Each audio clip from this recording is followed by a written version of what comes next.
Whenever you're ready. Great. Welcome everyone to the first Friday lecture of our spring quarter. I'm Alberto Diaz-Calleros, the director of the Center for Latin American Studies. Since today's lecture will be a Zoom webinar, all attendees are on a listen-only mode and only speakers will be able to share a video. The lecture portion of our seminar today or webinar today is being recorded and is being live streamed on our class YouTube page. For those of you who want to participate with Q&A, you should be joining into the webinar, as the Q&A session will only be available for those who are in the Zoom meeting. It will not be live streamed. All webinar attendees are muted throughout the webinar, and you can send questions to the Q&A question, and I will make sure to read them and convey them to our presenter, to Nancy. And lastly, remember that there will be a post-event recording in which we will have a captioning option available. That's one of the things we're trying to get in place for everyone who wants to have this, and hopefully at some point we'll be bilingual and trilingual on these things. I want to remind us that here at Stanford, we're in the land and the territory of the Ohlone original peoples. We offer our gratitude for the land, for the water, for the air that surrounds us. We pay our respects to the past, the present, and the future of the Ohlone and the Lenape peoples who continue to be present in their homelands and throughout their diasporas. At UC San Diego, where Nancy Postero is, the campus is built in the unceded territory of the Kumeyaay Nation. And today, the Kumeyaay people continue to maintain their political sovereignty and cultural traditions as vital members of the San Diego community. We acknowledge the tremendous contributions to the region and thank them for their stewardship.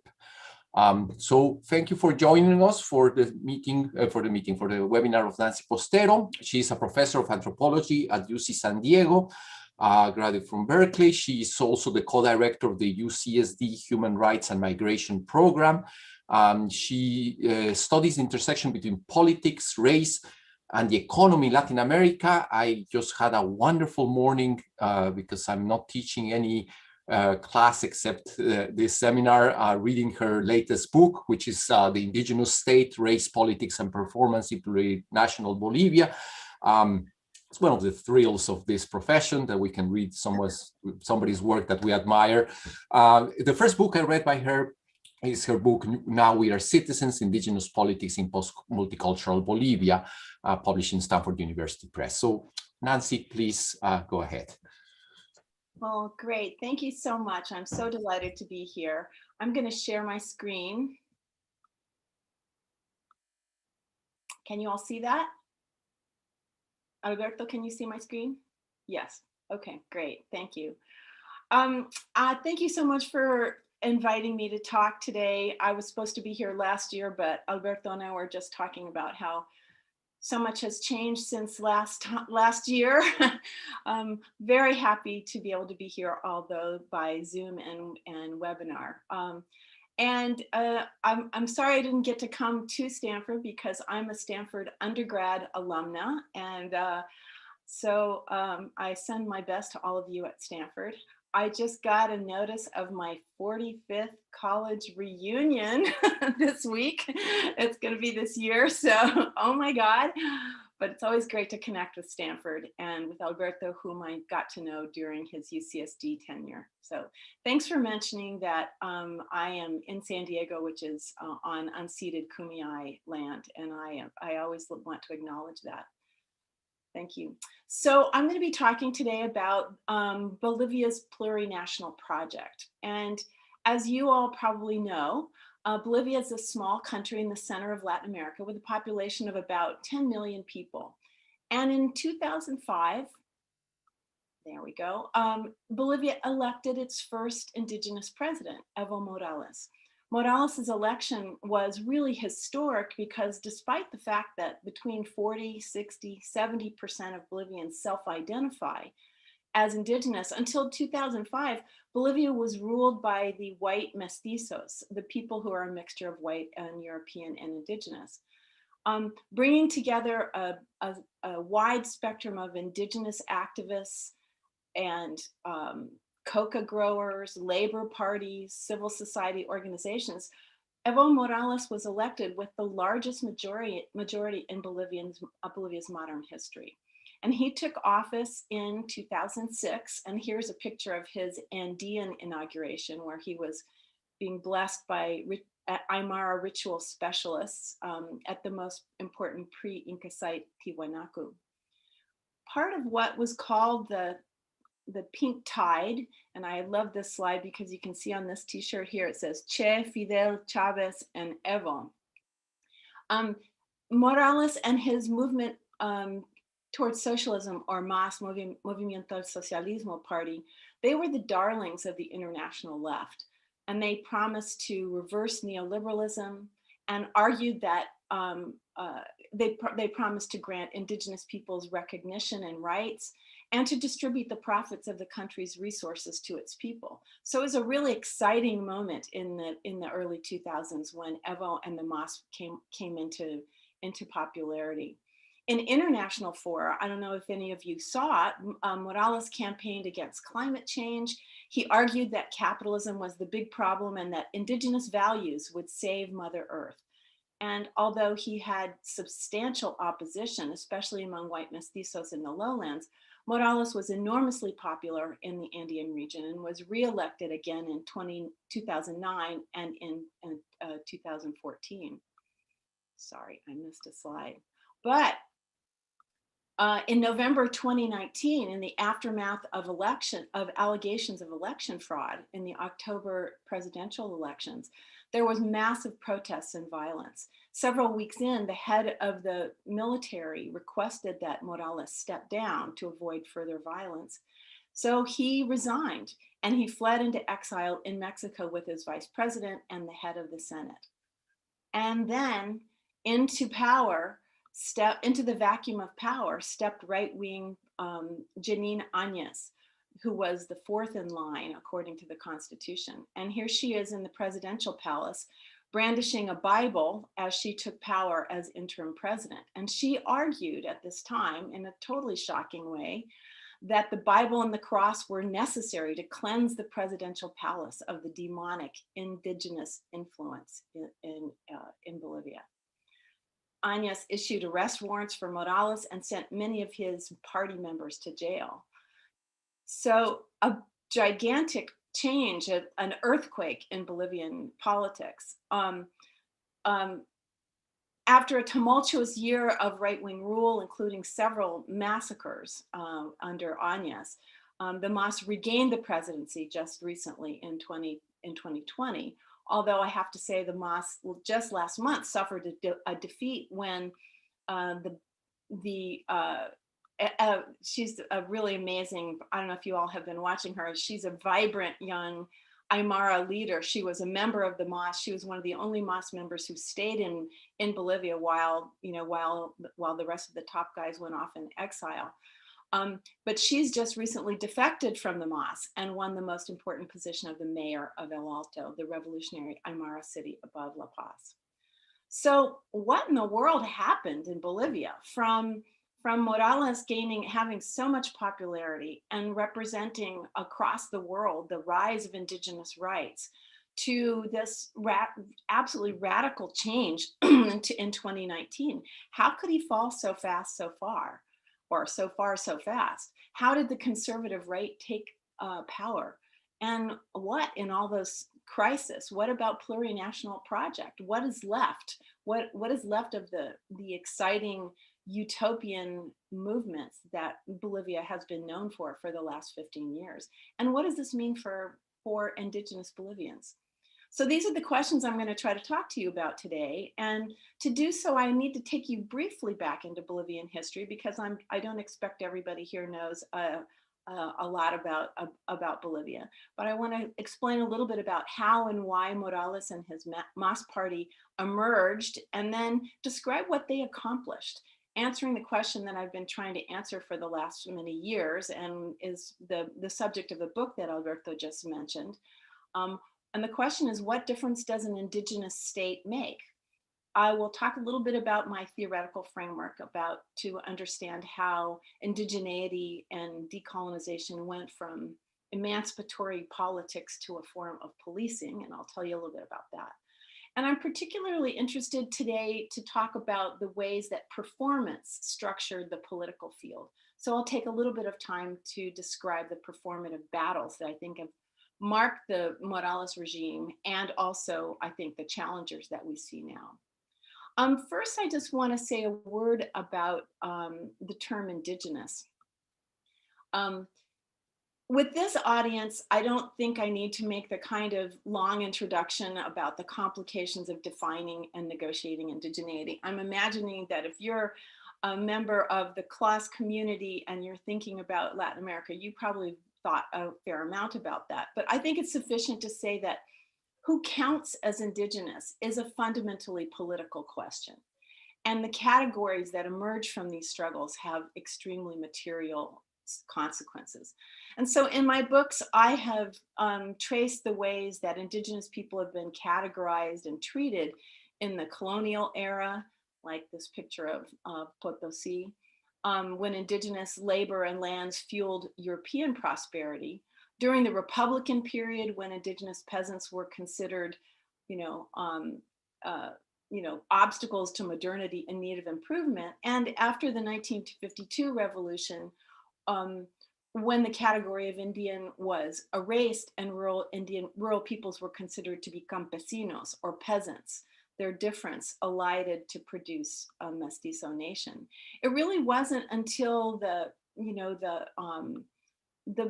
80s and the 1990s that the category of indigenous that we think about these days became dominant, sparked in part by the international movement for indigenous rights that many of us have been following. In Bolivia, highland groups like the Sesupsebe, there we go, sorry, the Sesupsebe, the labor unions, they organized around cultural recognition, labor, political participation, while in the lowlands, they were organized more around indigenous identity and demands for territory. In the 1990s, all of these things kind of came together in what was known as state-led multiculturalism, which I'm sure you all have heard a little bit about. And that codified a particular version of this identity politics, recognizing indigenous people as citizens who could participate in local government as long as they were carefully inserted into the neoliberal political system of governance. And this was what I wrote my first book about, the law of popular participation in the 1990s. And so I think you can see that through this, this very fast zooming of how we think about indigeneity. At least in Bolivia, indigeneity emerged as an important way of claiming rights and justice in the neoliberal era. But at the beginning of the new millennia, frustrated with this neoliberal regime, these indigenous citizens started exerting their rights in new ways, especially in relation to natural resource issues.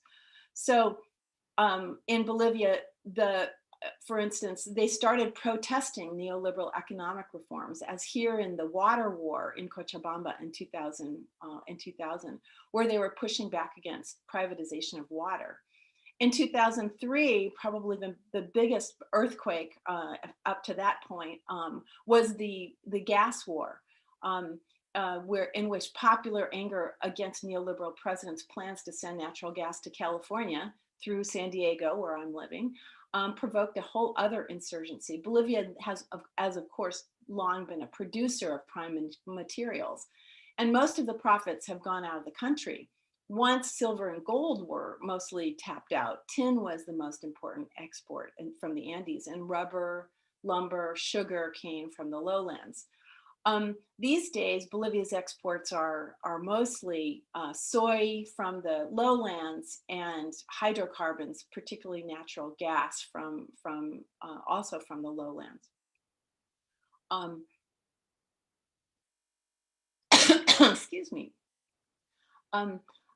In the gas war, the 3 weeks of popular unrest forced the resignation of President Sanchez de Lozada. And then in the aftermath, well, here's a picture of, this is a very famous poster from that moment, where they're calling fuera el gringo because Gonzalo Sanchez de Lozada was called el gringo because he had an American accent. And you can see this is from El Alto, the Aymara community up above La Paz, where the idea is to assert sovereignty through natural resources, right? So in the aftermath of this a very important gas war, that's when Evo Morales really emerged into power. And here he is in his first campaign. He's wearing a gas helmet. He who was then the leader of the coca growing union, the Cocaleros, successfully campaigned on a platform combining anti-imperialism, anti-neoliberalism, and resource nationalism. It's really hard to underestimate or overestimate, really, the importance of his election for Bolivia. It was so important for the racial politics of the country. People have compared it, and I think this is probably accurate, to Mandela's election in South Africa, the end of the many centuries of apartheid. And so Evo was really inspiring to many across the world, and he promised that the Mas state would accomplish what he called a democratic cultural revolution that would decolonize Bolivia's society. So that's how he came into power. That's what people in Bolivia were expecting him to do. So in this talk, I want to think about how he did that and to what extent he was able to decolonize society. But to do that, I want to step back for a moment to tell you about the theoretical framework that I've been using. To understand this revolution, I've been relying on the French theorist Jacques Rancière and his notion of politics.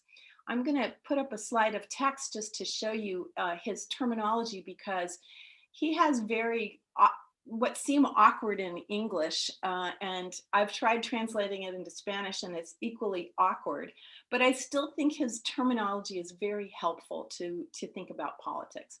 So he defines policing as the way society is organized, right? And it's a way in which some people are taken into account while others are not. So the people who aren't all are called the part without a part. See, that's the awkward part of it, but I'm going to stick with it, and I hope that you will let yourself try this terminology on and see if it's helpful for you. So he opposes this idea of policing, or the police order, which I think you could sort of gloss as the structures of exclusion, to politics. And for him, politics are acts that challenge the order, acts that challenge the policing, right? And the way that happens, what he focuses on are disagreements, the way some people call attention to the inequalities of their societies. Of course, any kind of theoretical duality, like here we have policing versus politics, is always problematic, because what's really interesting is the blurry spaces in between politics and policing. But let's stick with the theory just to see how helpful this is to explain what I think it explains in Bolivia. So using his terms, I think we can think of the indigenous organizing that went on at the beginning of the Mas administration as emancipatory politics, as intended to draw attention to the miscount or the ways that indigenous people were excluded from the nation by previous colonial orders. So Rancière describes this in terms of aesthetics, and he explains that one of the fundamental ways that society is ordered is through what he calls the distribution of the sensible. Again, a very awkward term, but when you think about it, it's really helpful.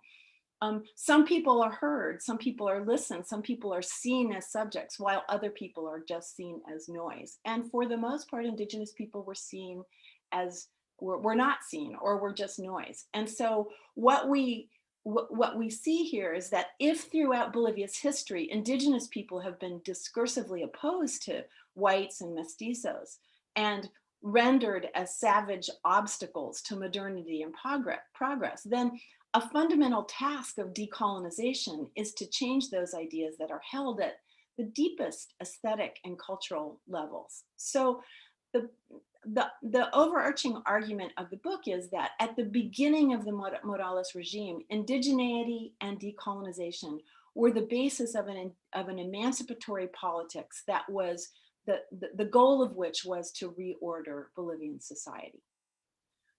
So what in the world did this indigenous state do to accomplish this? Well, first, following a long-held demand of indigenous people, Bolivia held a Constituent Assembly to rewrite the Constitution, which had always been written in the past by elite white mestizos, right? I was extremely lucky. I got to attend the inauguration in Sucre in 2006. These are my pictures. The picture on the left is, and you'll probably recognize Rigoberta Menchú from Guatemala, who was also present that day. It was an amazing moment for Bolivia. The initial roll call of the asambleístas was a brilliant spectrum of indigenous people, poor people, women, workers, all answering in their own languages. It was just spectacular. It was a moment that inspired hope across the country. The main architects of the new constitution, and they were very active at the Asamblea Constituyente, were the Pacto de Unidad, an association of indigenous groups who pushed for a different understanding of the state. And they were arguing that local indigenous people should share in decision-making about how land and its resources should be used. And they wrote a whole draft constitution. Not surprisingly, the Constituent Assembly was the site of huge battles. There were massive mobilizations, there were street fights, there were horrible racial struggles. The traditional ruling class was not willing to give up power easily. And in fact, here's a picture of a rally from Santa Cruz in the lowlands where the traditional elite was really pushing back. Mostly the sort of, in the lowlands, the mestizo elite have long had disputes with the Indian capital, and much of their disputes have been articulated through race and through racial terms. So during the whole Constituent Assembly, the lowland elites, mostly the sort of cattle ranchers, agribusiness owners, they mounted these huge rallies and hunger strikes pushing for regional autonomy and fighting against the Mas agenda. Despite all that, and it took 1.5 years to get through it. Despite all that, the final document is really an amazing text. Here's a picture of the Vice President Alvaro Garcia Linera with Silvia Lasarte, who is the president of the assembly. She was a labor worker and a domestic worker with very little education, but did an amazing job running this whole assembly and getting this constitution passed. She's a big hero for indigenous people at that time. The Constitution, as I say, is just a really amazing document. And the preamble promises to create a plurinational society and to allow indigenous people self-determination. I mean, what other constitution says that, right? It declares that the state should orient the society and the economy towards a form of development based on indigenous values, vivir bien, or to live well. And here's what Article 9 says, which lays out the fundamental goals of the country.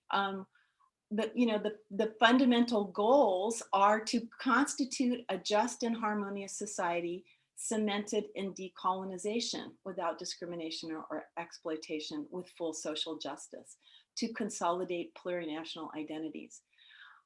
Now, decolonization is not defined in this document, and we all probably have different ideas about what decolonization means. And people in Bolivia use it to mean all kinds of things. They use it to mean things like an end to racism, to restructuring land holdings, and even reparations for colonial harms, a sort of transitional justice kind of way of thinking about it. But my research shows that there are kind of 3 main theoretical sources in the Bolivian context. And I just wanted to tell you a little bit about those, because we use the term decolonization all the time like we all know what it means. And I think it's important to recognize the the lineages that people are relying on when they talk about this term. So since the 1970s, Aymara intellectuals in the Catarista party, named after the anti-colonial insurgent Tupac Katari, have been talking about the need for an Indian revolution and to retake their lands and their political power. And the writer Fausto Renaga, the very important Aymara theorist, wrote an early text that urged people to identify as Indians instead of peasants or mestizos, and to push for an Indian nation. So this is certainly one of those kind of underlying frameworks that when Indigenous people talk about decolonization, Fausto Renaga is not far from their minds. Of course, many other people took inspiration from other decolonization movements around the world, especially the Algerian struggle and the famous Frantz Fanon and all his writings, who talked about, the subjectivity of the colonized.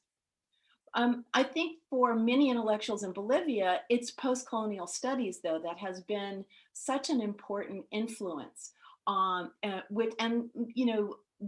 the post-colonial studies movement really argues that Western categories and logic has obscured the ways Indigenous peoples thought and understood about the world, thus colonizing knowledge. And these are kind of epistemological arguments about the coloniality of power, the famous term from Aníbal Quijano. And lest you think I'm applying Western theories to Bolivia, these theories are all cited in Bolivian state documents. And the Vice Minister of Decolonization, whom I interviewed a number of times, always referred to these ideas of post-coloniality. But I do want to make it a little bit clearer and give you one more example from Bolivia to see what people mean. And this is from the Bolivian philosopher Rafael Bautista, from La Paz, and he argues that he thinks the solution to colonialism is to cleanse society of Western notions and the damaging myths of Indigenous inferiority, and to revalorize Indigenous ways of thinking. So here you see where this emphasis on vivir bien comes from, right? Arguing that Indigenous people have a different relation to nature than Western capitalist societies. So we can argue about whether that's a romanticized view of these things or not, but these are the ways people talk about decolonization a lot in Bolivia. So with that background, what does an Indigenous state, quote unquote, actually do to implement decolonization? Well, one important step is to think about whether the state can actually be this vehicle of decolonization. And there was a lot of debate about that. But there have been a number of really important things that the state has done. A critical one was the new anti-racism law that it's not new now, but it was then, that made it illegal to demean others by referring to their ethnicity.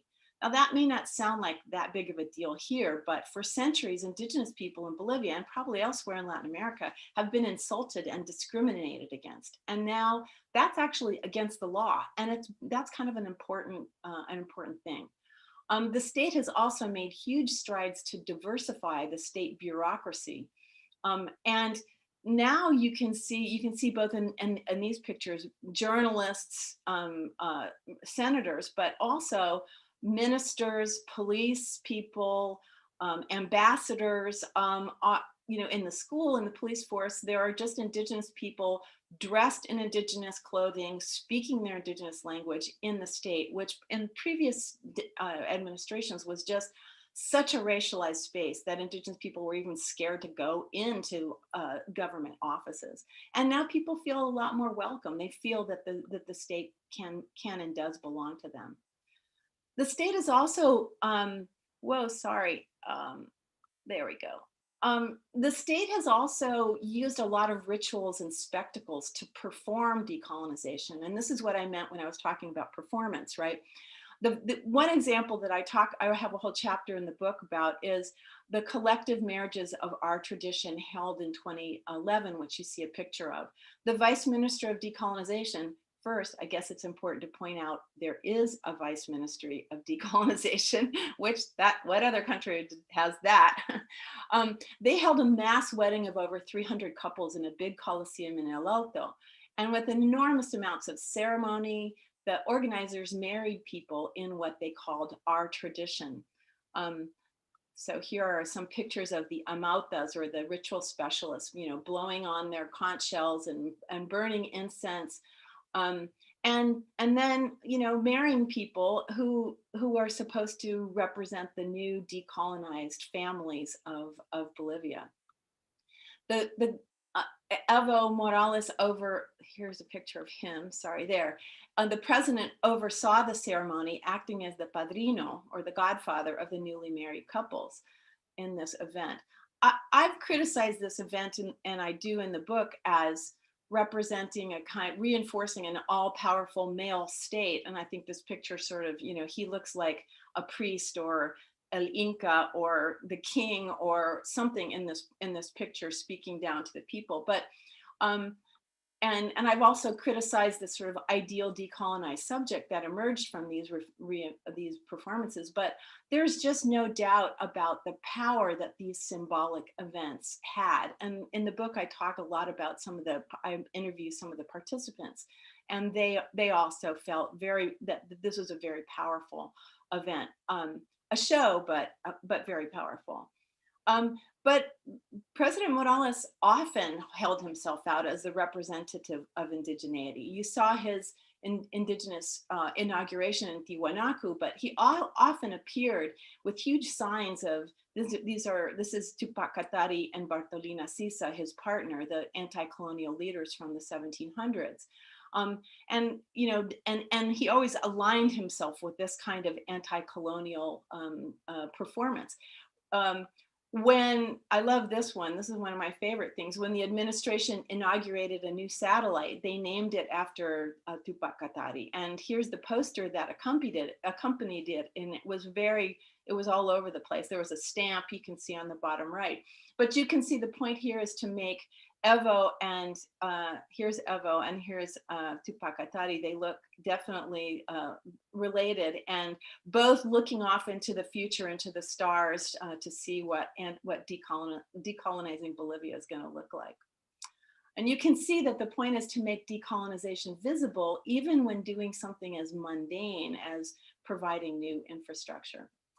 So we can see that the Bolivian state spent a lot of time and energy to promote decolonization through all these laws and public performances. But what about the deeper question of the use of natural resources?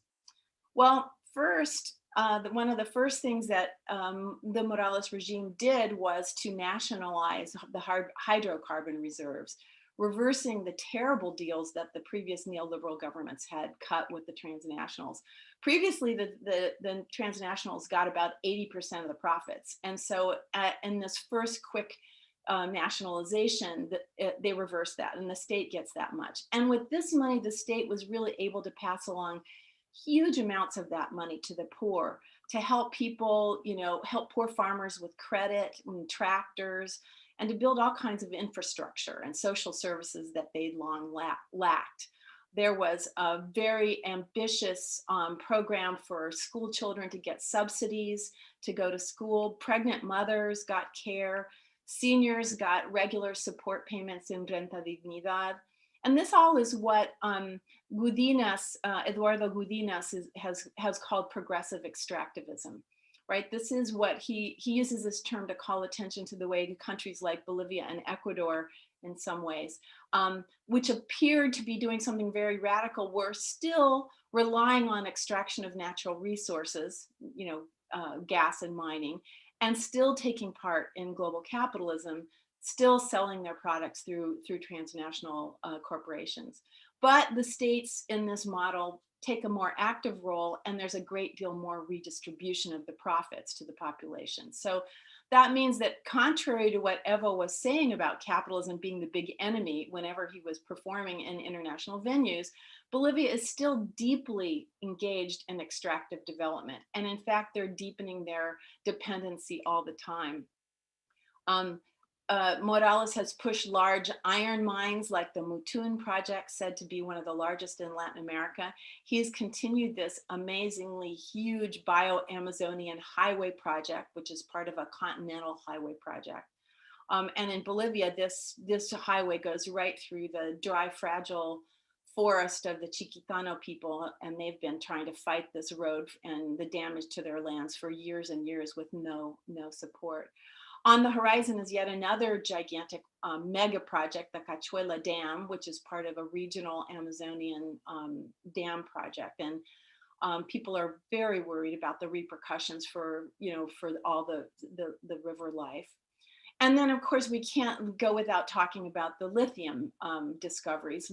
Bolivia discovered some of the largest lithium deposits in the world in the Salar de Uyuni, the big salt plain in the southwest. We all know lithium is used in car batteries, our cell phones, et cetera. But extracting it and all the water they use in the process can have really terrible ecological consequences to the fragile salar ecosystem, as well as the local indigenous communities' quinoa farming. So Bolivia is now just beginning joint ventures with Chinese and German companies to produce batteries. In addition, Morales' government has pushed to expand the agricultural frontier, encouraging peasant farmers to cut down tropical forests at an just really phenomenal rate. And here we see how savvy a politician Morales really has been. He gave large-scale agriculturalists, the heart of the lowland elite power base that was so opposed to him, just what they wanted, allowing them to continue their massive agricultural development, and at the same time supported a lot of Andean small-scale colonizers who were going down into the lowlands. And of course, the implications of that were visible from space last summer when the entire Amazon was burned. I don't know if you can see this, but here you can see from space all the burning that's going on across the Amazon. And even more shocking, in 2015, Morales issued a decree authorizing oil exploration within protected areas and indigenous territories, and threatened environmental NGOs with closure or exile if they protested any of the state's development plans. So as you can see from this map, these are all the oil concessions and gas concessions overlying indigenous territories. And the ones in the red down here are all those most recently made by the Evo government. So I guess we can ask the question, and this is what I talk about a lot in the book, is this decolonization, or is this just the same old capitalist development model with a different name? I mean, clearly Morales and his vice president Garcia Linera have made it clear that they thought what they were doing was decolonization. They argued that this redistribution of the benefits of development is pachakutik, or the reversal of the colonial power, where all the benefits of Bolivia's resources have always gone to Europe or to the United States, and now finally it's returning home. And in the last years of his administration, Morales really ramped up this discussion by talking about economic liberation. Instead of decolonization, he really talked more about economic liberation and national sovereignty, instead of really looking for alternatives to capitalism, like he did in the early meetings, he ended up boasting about how much money his government made off the model. And interestingly, when I talk to urban indigenous people in La Paz and El Alto, many of them completely agree with that point of view. They're not interested in saving the environment, or they're not talking about climate change. They're poor. They're delighted that there's now a lot of money circulating in Bolivia, and there are more jobs available, and the state has used all that money to build housing and schools in their neighborhoods. There's a substantial new urban indigenous middle class in the cities, and here's some of the famous cholets of the affluent Aymaras built to show off their indigenous styles, but people even in the poor neighborhoods consider that the Morales revolution has radically changed their lives and their possibilities for their children, with jobs and let's see if is this the right slide? Sure, sorry. you know, with jobs and the small houses they've built and their kids in school, you know, they see themselves as middle class, and they credit Morales with the success. He's nos había abierto las puertas. He's opened the doors for us, they told me, allowing them to access the state and education and the middle class. So for them, Indigenous rights doesn't mean the right to protect territory or to live in a traditional way, but rather the right to share in the profits of capitalist development. So, but there were, and there still are big disagreements about whether this national development is the right path. Many of the original Pacto de Unidad folks, the people in that pacto, they are, you know, the ones that wrote the Constitution. They became staunch opponents of Morales, arguing that he betrayed the whole notion of decolonization and vivir bien. And many of the indigenous intellectuals who worked with the Mas government in the first place dissented as Morales gathered more and more power to himself and began silencing his opponents, especially in the lowlands where most indigenous people still live in rural territories. These tensions grew really a lot. And they exploded in the event that I'm sure you have all heard a little bit about, which was the Tipis Marches in 2011 and 2012, where Tipis is a national park and indigenous territory out in the Amazonian region, and Morales and his government were trying to build it. This is the Tipis, and this right here is the highway that they were going to build right through the Tipis, and it would link the city of Cochabamba to the Brazilian border, making commerce a lot easier. But this protected territory and park has already seen a lot of incursions from coca growers, and the local indigenous communities were really worried that the highway would just make it worse and allow for much more colonization and more environmental damage. But mostly they were really angry and disappointed that the government didn't even try to comply with the constitutional requirements for prior consultation before making any decisions. So when the government decided to change its mind, they started a massive march, which this is the 8th such march in Bolivian history. That lowland indigenous people have been doing this for quite some time. But lowland peoples walked from the highlands, I mean, from the lowlands and the Amazonian areas and the Chaco, right up the Andes. Many of them just wearing flip-flops, carrying their kids with them, and trying to call attention to the problem. But negotiations failed, and then Morales called in the military, who assaulted the protesters in a small town on the route.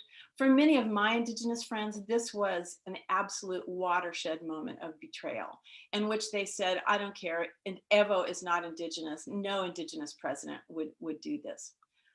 Over the next few years, the state carried out all kinds of kind of ex post facto, contested consultations, co-opted local communities with, the classic outboard motors and provisions. A second march happened the next year, but it really didn't amount to much. And ultimately, the Mas government has said it's going to still construct this road. And what the Tipis controversy, which I've gone through rather quickly here, made clear was that in the name of decolonization and economic liberation, the Morales administration was willing to sacrifice lowland indigenous people and their lands and their environment. And he's really punished a lot of people who have opposed his development plan, particularly indigenous people. He created parallel indigenous organizations across the board who received substantial support. Probably most notorious was in 2012, after the marches, Morales sent his police in with tear gas into the offices of CIDOB, the lowland community, the organization that's been the most important advocate for indigenous people over the last 30 years. And incidentally, where I did most of my field work during the 90s, pushing out all of those leaders and installing new leaders favorable to the highway and to him. And my Guarani friends who defended the offices just raged with anger and sorrow to see this indigenous president do what no white mestizo president has been able to do. So this is the arc over the last 10 years, or the 10 years of Morales's presidency, right? But decolonization and indigenous values, which were the foundation of the revolution and the new plurinational society, really gave way to a focus on economic liberation obtained through capitalist natural resource extraction, and enforced through the strong hand of the so-called indigenous state. So returning to Rancier's terms, I'm arguing that decolonization went from being a site of emancipatory politics to a site of policing. All right, so that brings us to the contemporary crisis, which I want to just end with, but I think we need to, because I know we're running out of time, but I do want to talk briefly about what happened. I'm not going to tell you all about the reasons why Evo faced significant opposition already before the election happened.